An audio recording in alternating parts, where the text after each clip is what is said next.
U.S. President Donald Trump has launched his most direct attack on Iran's supreme leader, Ali Khamenei. In an interview to U.S. media, Trump called for an end to Ayatollah's 37-year-long reign. Talking to Politico, Trump said, and I'm quoting, "It's time to look for new leadership in Iran." The remarks are the closest to the U.S. president has come yet to calling for a regime change in Iran. Trump went further, calling Khamenei a sick man who should run his country properly and stop killing people. Now, Trump claimed that Iran is the worst place to live anywhere in the world because of poor leadership. Trump has repeatedly threatened to intervene as Iran cracked down on massive protests against the government. But he seems to have changed course, or at least hit a pause for now. When asked about a possible military action, Trump said that the best decision Khamenei ever made was not hanging more than 800 people. Now, Trump's comments seem to reaffirm that Iran stopping the scheduled hangings played a key role in Trump deciding against an immediate strike. On Friday, Trump had commended the Iranian government for not following through on executions. Well, we're going to see. As you know, Iran canceled the hanging of over 800 people. They were going to hang over 800 people yesterday, and I greatly respect the fact that they canceled that. A Washington Post report says that Trump nearly ordered a strike before Tehran made the last-minute concession. The report, citing a person familiar with the matter, said that allies had been alerted that a U.S. strike was likely. Ships and planes were on the move.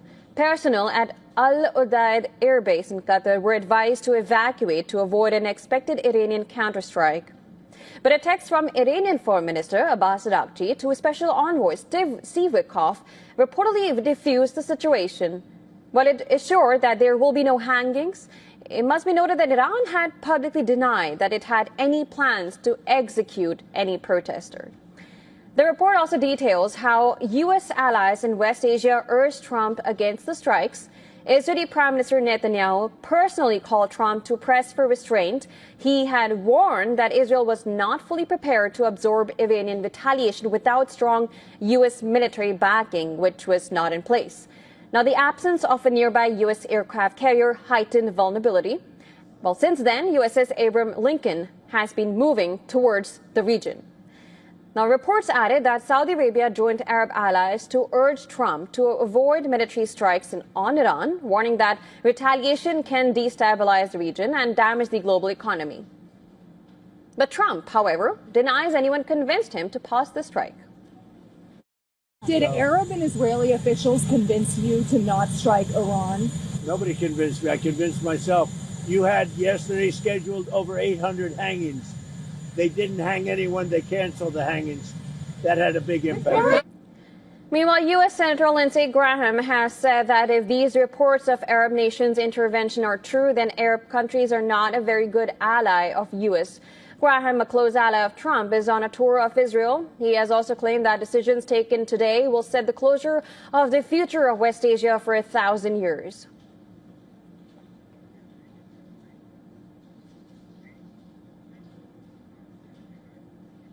Well, now to discuss more on the topic, we're now joined on the broadcast by Scott Lucas, professor of the international politics at Clinton Institute University College in Dublin. Thank you so much for joining us on the broadcast.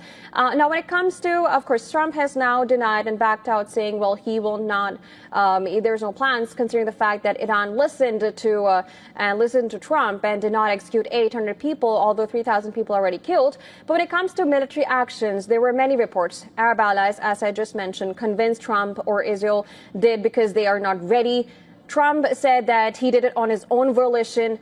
Although U.S. has now deployed, according to reports, USS Abraham Lincoln carrier. What could be next on Trump's mind now?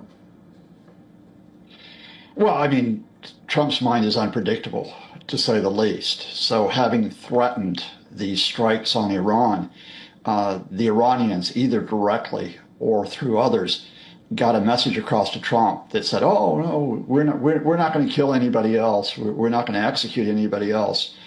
And despite the fact that conservatively, at least 3,000 protesters have been killed by Iranian security forces, and many more were threatened with the death penalty, Trump said, oh, okay, that's good enough for me. You're not going to kill anybody else. And he made up this story that Iran had 800 people that they were about to hang and they suspended that, which is completely untrue.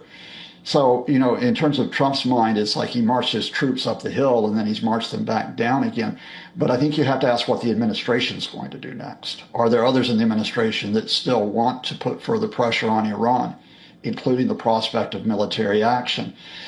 I don't think that's the case. I think because of two factors. I think the first is that the people within probably the Pentagon, people in other agencies realized it's one thing to threaten military strikes on Iran, it's another to carry them out, that it could cause a great deal of instability and not work. And secondly, I think the most important thing is that the Gulf states and Israel and Turkey all told the Americans, don't do this, that you're not going to do anyone any good, including Iran's protesters, by carrying out military strikes.